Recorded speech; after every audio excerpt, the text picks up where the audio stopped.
നമസ്കാരം, എല്ലാ വ്യൂവേഴ്സിനും ഓൺഇന്ത്യ മലയാളത്തിലേക്ക് സ്വാഗതം. കേരളം ഇതുവരെ അഭിമുഖീകരിച്ചിട്ടില്ലാത്ത ഒരു ദുരന്ത മുഖത്താണ് ഇന്ന് 2 ദിവസമായിട്ടുള്ളത്. കേരളത്തിലെ മിക്ക ആറുകളും പുഴകളും കരകവിഞ്ഞ് ഒഴുകുന്ന അവസ്ഥ. 39 ഡാമുകളിൽ 35 ഡാമുകളുടെ ഷട്ടറുകളും തുറന്നു വെച്ചിരിക്കുകയാണ്. കേരളം വെള്ളത്തിൽ മുങ്ങിക്കൊണ്ടിരിക്കുകയാണ്. ഇന്നലെ രാവിലെ മുതൽ നിർത്താതെ തോരാതെ പെയ്യുന്ന മഴ പല ജില്ലകളെയും മുക്കിക്കൊണ്ടിരിക്കുകയാണ്. ഇപ്പോൾ ഏറ്റവും പ്രധാനമായി വെള്ളത്തിനടിയിലേക്ക് പോയിക്കൊണ്ടിരിക്കുന്ന ജില്ല പത്തനംതിട്ടയാണ്. നിരവധി ആൾക്കാരാണ്, ഏകദേശം 10,000 കണക്കിന് ജനങ്ങൾ പല ഇടങ്ങളിലായി കുടുങ്ങിക്കിടക്കുന്നു. അവർക്ക് ആ പുറം ലോകത്തെ ബന്ധപ്പെടാൻ പറ്റാത്ത അവസ്ഥകളുണ്ട്. മൊബൈൽ ഫോണുകൾ ഓഫായ അവസ്ഥ, ചാർജില്ല, കറണ്ടില്ല. അവർ ഫസ്റ്റ് ഫ്ലോറിൽ വെള്ളം കയറി, 2ാം നിലയിലും ടെറസിലും കയറി നിൽക്കുന്ന ഒരവസ്ഥ. അവിടേക്കും വെള്ളം കയറിക്കൊണ്ടിരിക്കുന്ന സിറ്റുവേഷനാണ് പല സ്ഥലങ്ങളിലുമുള്ളത്. പത്തനംതിട്ടയിലെ റാന്നി, ആറന്മുള, മാരമൺ തുടങ്ങിയ സ്ഥലങ്ങൾ വെള്ളത്തിനടിയിലേക്ക് പോയിക്കൊണ്ടിരിക്കുകയാണ്. കേരളം ഇതുവരെ കണ്ടിട്ടില്ലാത്ത തീവ്രമായ രക്ഷാപ്രവർത്തനങ്ങളാണ് ഈ സ്ഥലങ്ങളിൽ എല്ലാം തന്നെ നടന്നുകൊണ്ടിരിക്കുന്നത്. രാത്രി തന്നെ സൈന്യമെത്തി.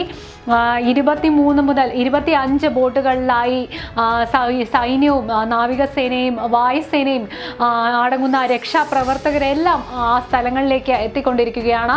എന്നിരുന്നാൽ തന്നെയും ആ ഒരു സ്ഥലങ്ങളിലേക്ക് റോഡുകൾ തിരിച്ചറിയാനാകാത്ത അവസ്ഥയാണ്. അങ്ങനെയുള്ള ഒരു അവസ്ഥയിൽ പലയിടങ്ങളിലേക്കും ഈ ഒരു രക്ഷാപ്രവർത്തനം എത്തിക്കാൻ സാധിക്കുന്നില്ല. അത്തരത്തിലുള്ള ഒരവസ്ഥയുണ്ട്. തീർച്ചയായും ഈ കുടുങ്ങിക്കിടക്കുന്നവരും കൂടി സഹകരിച്ചാൽ മാത്രമാണ് രക്ഷാപ്രവർത്തകർക്ക് കാര്യമായി ഈ ഒരു പ്രവർത്തനം നടത്താൻ സാധിക്കുക. ഇപ്പോൾ സൈനികർ ഹെലികോപ്റ്റർ വഴി, എയർലിഫ്റ്റിംഗ് വഴിയും ആൾക്കാരെ, കുടുങ്ങിക്കിടക്കുന്നവരെ രക്ഷപ്പെടുത്താനുള്ള ശ്രമങ്ങൾ നടത്തുന്നുണ്ട്. കൂടാതെ ബോട്ടുകളിലും രക്ഷാപ്രവർത്തനം നടക്കുന്നുണ്ട്. കുടുങ്ങിക്കിടക്കുന്നവർ അല്ലെങ്കിൽ കുടുങ്ങിക്കിടക്കുന്നവരുടെ ബന്ധുക്കൾ, അവരുമായി ബന്ധപ്പെട്ടവർ ഏതെങ്കിലും ഒക്കെ രീതിയിൽ അവരെ രക്ഷപ്പെടുത്താനുള്ള സഹായങ്ങളാണ് ഇപ്പോൾ ചെയ്യേണ്ടത്. പ്രാർത്ഥനകൾ മാത്രമല്ല, കൈകോർത്ത് നിൽക്കുക, ഒറ്റക്കെട്ടായി നിൽക്കുക, ധൈര്യത്തോടെ നിൽക്കുക, പരിഭ്രാന്തരാകാതിരിക്കുക. പേടിക്കേണ്ട ഒരു അവസ്ഥ തന്നെയാണ്. എന്നാലും പരിഭ്രാന്തരാകാതെ ധൈര്യത്തോടെ ഈ സിറ്റുവേഷൻ ഒറ്റക്കെട്ടായി നേരിടുക എന്നുള്ളത് മാത്രമാണ് ഒരേ ഒരു പോംവഴി. കേരളം ചരിത്രത്തിൽ ഇതുവരെ സാക്ഷ്യം വഹിച്ചിട്ടില്ലാത്ത ഒരു മാതൃകയാക്കാൻ പറ്റാത്ത ഒരു രക്ഷാപ്രവർത്തനം, മാതൃകകളൊന്നുമില്ലാത്ത ഒരു രക്ഷാപ്രവർത്തനമാണ് കേരളത്തിൽ നടന്നുകൊണ്ടിരിക്കുന്നത്. അതുകൊണ്ട് തന്നെ എല്ലാ ആൾക്കാരും, എല്ലാ ജനങ്ങളും സഹകരിച്ച കുടുങ്ങിക്കിടക്കുന്നവരെ ആപത്തിൽ നിന്ന് രക്ഷിക്കുക. ഒരു ജീവൻ പോലും ഈ ഒരു മഴക്കെടുതി കാരണം പൊലിഞ്ഞു പോകാതിരിക്കുക എന്നതാണ് നമ്മുടെ ഓരോരുത്തരുടെയും ലക്ഷ്യം. അതുകൊണ്ട് തന്നെ തീർച്ചയായും ചില കാര്യങ്ങൾ എനിക്ക് നിങ്ങളുമായി പങ്കുവയ്ക്കാനുണ്ട്. ഈ കുടുങ്ങിക്കിടക്കുന്നവർ അല്ലെങ്കിൽ അവരുമായി ബന്ധപ്പെട്ടവർ ചെയ്യേണ്ട കുറച്ച് കാര്യങ്ങൾ. ഏറ്റവും ആദ്യം ചെയ്യേണ്ടത്, ഇങ്ങനെ കുടുങ്ങിക്കിടക്കുന്നവരോ അല്ലെങ്കിൽ അങ്ങനെയുള്ളവരെ അറിയാവുന്നവർ ചെയ്യേണ്ട ഏറ്റവും പെട്ടെന്ന് ചെയ്യേണ്ട കാര്യം 1077 എന്ന നമ്പറിലേക്ക്, എമർജൻസി നമ്പറാണ്. ഈ നമ്പറുമായി ബന്ധപ്പെടുക, ഏതെങ്കിലും രീതിയിൽ ബന്ധപ്പെടുക. ഫോൺ തീർച്ചയായും ഒരു ഫോണെങ്കിലും ഓണായിട്ടുള്ളവർ ഉണ്ടാകും. ഇവർ ഗ്രൂപ്പുകളായാണ് നിൽക്കുന്നതെന്നാണ് പലയിടങ്ങളിലും അറിയാൻ കഴിഞ്ഞത്. അതുകൊണ്ട് തന്നെ ഫോൺ അത്യാവശ്യമായി ഓൺ ചെയ്യുക. ചാർജ് ഉണ്ടെങ്കിൽ ഓൺ ചെയ്ത ഈ നമ്പറിലേക്ക് വിളിക്കുക. ഇത് നിങ്ങളുടെ ലൊക്കേഷൻ കൂടി അറിയാൻ സാധിക്കുന്ന ഒരു നമ്പറാണ്. ഇത് എമർജൻസി നമ്പറാണ്. ദുരന്ത നിവാരണ സേന, ഡിസാസ്റ്റർ മാനേജ്മെന്റ് നൽകിയിരിക്കുന്ന നമ്പറാണ്. ഒരു നമ്പരും കൂടിയുണ്ട്, 1070. ഈ 2 നമ്പറുകളും നിങ്ങൾ ബന്ധപ്പെട്ടുകൊണ്ടേയിരിക്കുക, ശ്രമിച്ചുകൊണ്ടേയിരിക്കുക. തീർച്ചയായും ഇത് നിങ്ങളുടെ കുടുങ്ങിക്കിടക്കുന്നവരുടെ GPS കൂടി, അവർ ഏത് ലൊക്കേഷനിലാണ് എന്ന് കൂടി അറിയാൻ പറ്റുന്ന നമ്പറാണ്. ഇപ്പോൾ ഈ ഒരു സാഹചര്യത്തിൽ നിങ്ങൾ പറയുന്ന അഡ്രസ്സ് പലപ്പോഴും കണ്ടെത്താൻ സാധിക്കാത്ത ഒരു സാഹചര്യമാണുള്ളത്. കാരണം റോഡുകൾ പോലും എവിടെയൊക്കെയാണോ റോഡുകൾ എന്ന് പോലും തിരിച്ചറിയാനാവാത്ത ഒരു അവസ്ഥയുണ്ട്. അതുകൊണ്ട് തന്നെ ആദ്യം ചെയ്യേണ്ടത് ഈ നിങ്ങളുടെ ഫോൺ ഓൺ ആണെങ്കിൽ ഈ നമ്പറിലേക്ക് വിളിക്കുക എന്നുള്ളതാണ്. അല്ലെങ്കിൽ ഈ ഒറ്റപ്പെട്ട് കിടക്കുന്നവരുടെ ബന്ധുക്കൾ അല്ലെങ്കിൽ സുഹൃത്തുക്കൾ, അറിയാവുന്നവർ ഇവരാരെങ്കിലും വിളിച്ച് അറിയിച്ചിട്ടുണ്ടെങ്കിൽ അവർ ചെയ്യേണ്ട ഒരു കാര്യം, ഏറ്റവും അടുത്തുള്ള കൺട്രോൾ റൂമിൽ, എല്ലാ ജില്ലകളിലും കൺട്രോൾ റൂം തുറന്നിട്ടുണ്ട്, കൺട്രോൾ റൂമുകളിലേക്ക് വിളിക്കുക. അല്ലെങ്കിൽ അടുത്തുള്ള പോലീസ് സ്റ്റേഷനുകളിലേക്ക് വിളിക്കുക. പത്തനംതിട്ട, ആറന്മുള, അവിടുത്തെ CIയുടെയും SIയുടെയും വനിതാ സെല്ലുകളുടെയും ഒക്കെ നമ്പർ താഴെ സ്ക്രോൾ ചെയ്യുന്നുണ്ട്. കളക്ടറേറ്റ്, പത്തനംതിട്ട കളക്ടറുടെ നമ്പർ, കളക്ടറേറ്റിലെ നമ്പർ, കൂടാതെ മുഖ്യമന്ത്രിയുടെ ഓഫീസിലേക്കും നിങ്ങൾക്ക് നേരിട്ട് വിളിക്കാവുന്നതാണ്.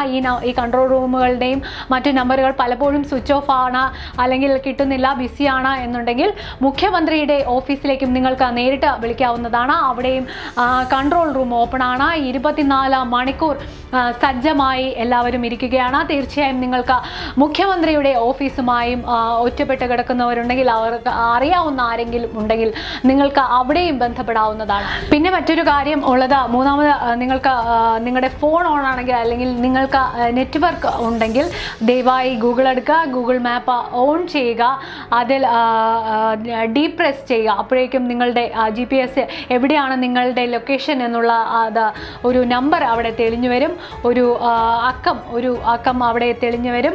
അത് നേരെ കോപ്പി ചെയ്യുക, പേസ്റ്റ് ചെയ്യുക, മെസ്സേജ് ചെയ്യുക. താഴെ കാണുന്ന നമ്പറിൽ മെസ്സേജ് ചെയ്യുക അല്ലെങ്കിൽ വാട്സപ്പ് ചെയ്യുക. തീർച്ചയായും അതാണ് നിങ്ങളുടെ ലൊക്കേഷൻ. നിങ്ങളുടെ അഡ്രസ്സ് വിളിച്ചു പറയുന്നതിലും അവർക്ക് കണ്ടുപിടിക്കാൻ ഏറ്റവും എളുപ്പം, രക്ഷാപ്രവർത്തകർക്ക് നിങ്ങളെ കണ്ടുപിടിക്കാൻ തീർച്ചയായും എളുപ്പമാവുക ഇങ്ങനെയുള്ള സംവിധാനങ്ങളാണ്. നിങ്ങളുടെ കയ്യിൽ മൊബൈൽ ഫോൺ ഉണ്ടെങ്കിൽ, നെറ്റ്വർക്ക് കവറേജ് ഉണ്ടെങ്കിൽ, നെറ്റ് ഉണ്ടെങ്കിൽ തീർച്ചയായും ഈ ഒരു പരിഹാരവും നിങ്ങൾക്ക് ശ്രമിക്കാവുന്നതാണ്. ഇതുപോലെ കുറേ കൺട്രോൾ റൂമുകൾ തുറന്നിട്ടുണ്ട്. നിങ്ങൾക്ക് അവിടെ എല്ലാം ബന്ധപ്പെടാം. സ്ക്രോൾ പോകുന്നുണ്ട്. നമ്പർ നോട്ട് ചെയ്യുക, ശ്രമിച്ചുകൊണ്ടേയിരിക്കുക, സഹായിക്കുക. നിങ്ങളുടെ ഉറ്റവരല്ലെങ്കിൽ കൂടി മറ്റുള്ളവരെ സഹായിക്കാൻ സന്മനസ് കാണിക്കുക. നമ്മൾ ഒറ്റക്കെട്ടായി നിൽക്കുക എന്നുള്ളതാണ് ഈ ഒരു അവസ്ഥയിൽ ഈ കേരളം അഭിമുഖീകരിച്ചിട്ടില്ലാത്ത ഈ ഒരു അതിതീവ്രമായ ഒരു ദുരന്തമുഖത്തിൽ നമ്മൾക്ക് ചെയ്യാൻ അത്രമാത്രമാണ് ഉള്ളത്. ഇനി മറ്റൊരു കാര്യം അറിയുന്നത്, ഇപ്പോഴും പല സ്ഥലങ്ങളിൽ നിന്നും ഇപ്പോൾ പാലാ ടൗണിൽ വെള്ളം കയറി തുടങ്ങിയിരിക്കുന്നു, ചാലക്കുടി ടൗണിൽ വെള്ളം കയറി തുടങ്ങിയിരിക്കുന്നു, പാലക്കാടെ പല ഗ്രാമങ്ങളും ഒറ്റപ്പെട്ടിരിക്കുന്നു. കൂടാതെ ഇടുക്കി ജില്ലയിലും കോട്ടയം ജില്ലയിലും പല സ്ഥലങ്ങളിലും വെള്ളം കയറിയിരിക്കുന്നു.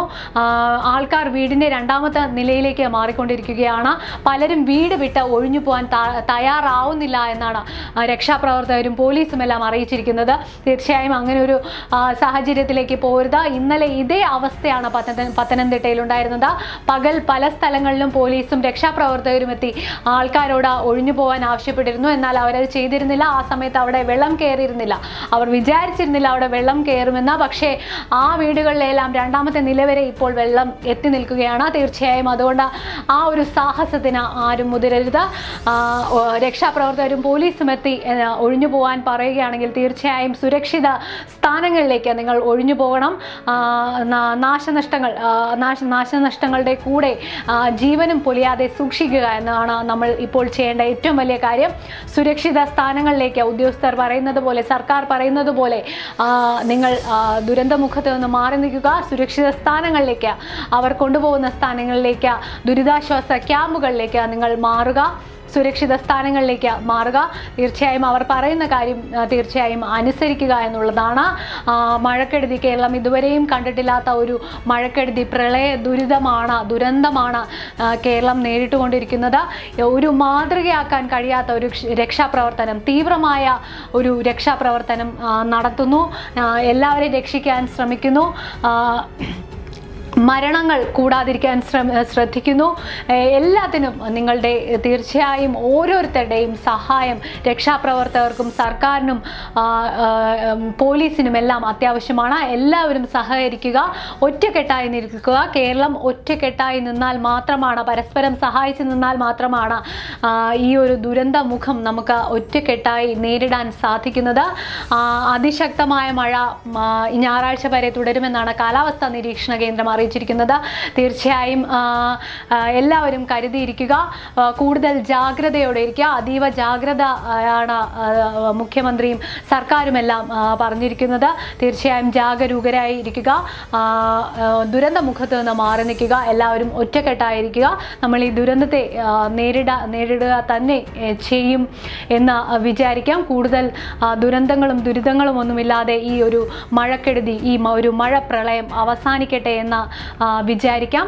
കൂടുതൽ അപ്ഡേഷൻസിനായി കാത്തിരിക്കുക വൺ ഇന്ത്യ മലയാളത്തിലൂടെ.